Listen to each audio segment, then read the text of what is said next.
राधे राधे गुरुजी, आपके चरणों में कोटि कोटि प्रणाम जी। पहले तो आपके दर्शन हुए, आज श्याम बिहारी जी के भी अभी दर्शन हुए। हमारा वृंदावन आना सफल हो गया, क्योंकि पिछले 3 दिन से हम बहुत परेशान चल रहे थे, बिहारी जी के दर्शन नहीं हो पा रहे थे। मथुरा शुक्रवार फ्राइडे को आए और मैं आपके कथा को पिछले 2 सालों से सुनती भी आई हूँ और आपको मैं बहुत ज़्यादा मानती भी हूँ। मैं धर्म के कर्मों में भी रहती हूँ, मैं भगवान से कुछ नहीं मांगती हूँ।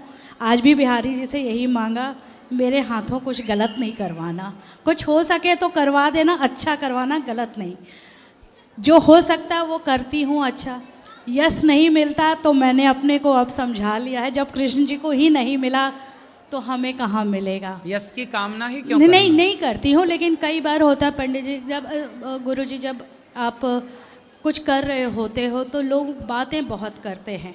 क्या करते हैं आप? जैसे मैं पहले जॉब में थी, फिर मेरी एक डॉटर है, हम लोग दिल्ली से हैदराबाद शिफ्ट हुए तो इसकी परवरिश की वजह से मुझे जॉब छोड़नी पड़ी, फिर से ज्वाइन किया। लेकिन काम वालियों के पे हमें मतलब जो भी इनके देखभाल के लिए हमने रखा, उस पर मुझे भरोसा नहीं हुआ। एक माँ अपने बच्चों को जितने अच्छे से परवरिश कर सकती है वो आप किसी दूसरे पे नहीं वो कर सकते, तो फिर मेरा छूट गया वो काम भी मुझे मजबूरी में, मतलब मैं काफ़ी अच्छे उस पर जॉब कर रही थी। भगवान का दिया हुआ सब कुछ है, मेरे पति मेरे साथ हैं, बच्ची का सपोर्ट है और सारा कुछ भगवान की कृपा से सब कुछ है।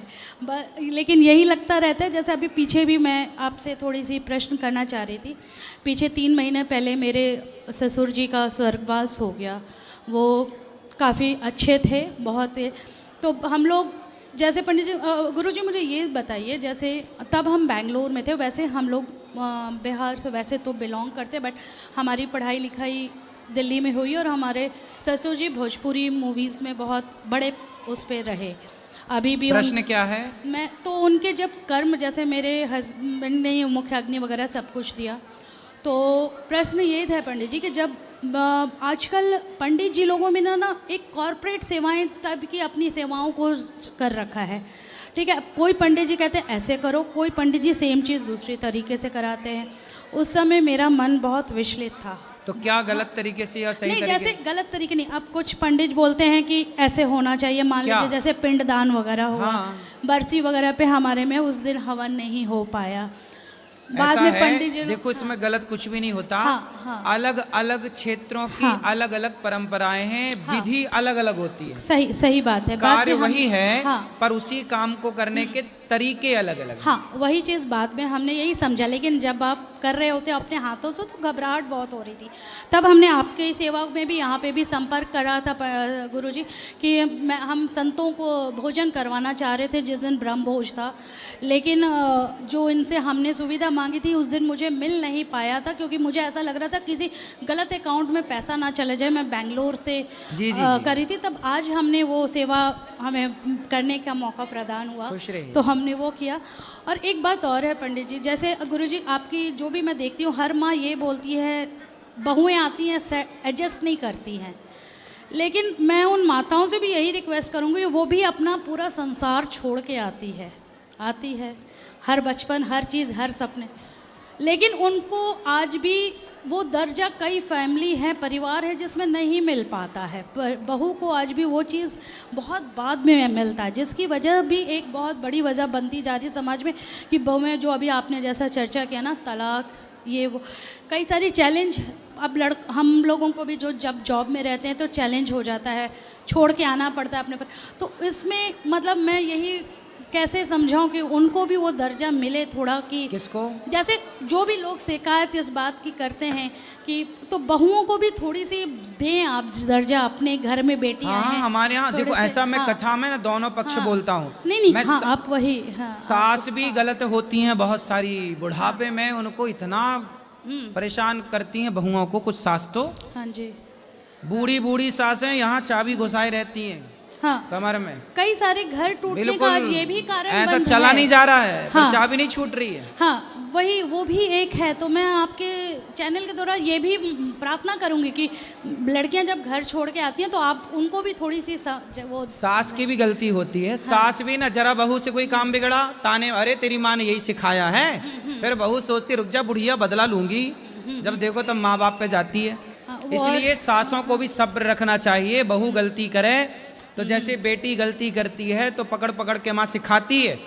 गोल रोटी नहीं आती तो माँ सिखाती है, सब्जी बनाना नहीं आती माँ सिखाती है। ऐसे बहू से भी नहीं आता तो तुम माँ बन के सिखाओ ना। हाँ, ताने क्यों मारना। सही सही बात ऐसी है कि जो आप ताने मारते हो ना, आप तो बोल के भूल जाते हो, पर जिसके लिए बोला गया है वो याद रखता है कि अच्छा आपने बोला है। तो मौका मिलेगा तो बताएंगे ताने का मतलब क्या होता है। इसलिए सास को बहुत समझदार होने की जरूरत है।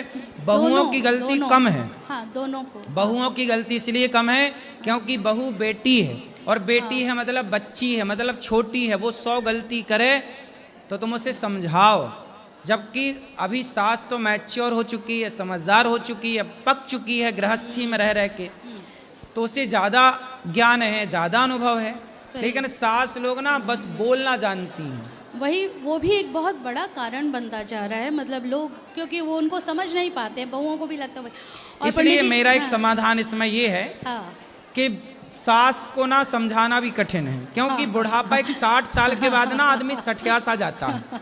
सही है ना, तो उनको समझाना भी संभव नहीं। इसलिए क्या करना चाहिए, हम लोगों को चुप रहना चाहिए, सही जवाब नहीं देना चाहिए। समाधान मैंने ये सीखा है कि बड़ों को जवाब मत दो, क्योंकि जवाब देने से बात बिगड़ती है। सही बात वो है। कहने दो, क्योंकि बूढ़े हैं, बूढ़ों का काम होता है बोलना। हाँ, उनको लगता है कि हम ज़्यादा समझदार हैं। हाँ, और बाकी एक और ये है रिक्वेस्ट है, अगर आपके माध्यम से हो सके तो, जैसे बांकी बिहारी मंदिर जी में अभी हम लोग आए तो वहाँ थोड़ी सी व्हील चेयर वगैरह की थोड़ी सुविधाएं थोड़ी बुजुर्गों के लिए अलग से कर अभी वहाँ पे ना कॉरिडोर बनेगा तब ये व्यवस्थाएं होंगी। हाँ, क्योंकि वो अभी छोटी जगह है और भीड़ ज़्यादा है। हाँ, वही सुनने में आया है कि कॉरिडोर वगैरह बन रहा है, बनेगा तो सब अच्छा होगा। सब अच्छा नहीं अभी भी है, बट वही है ना।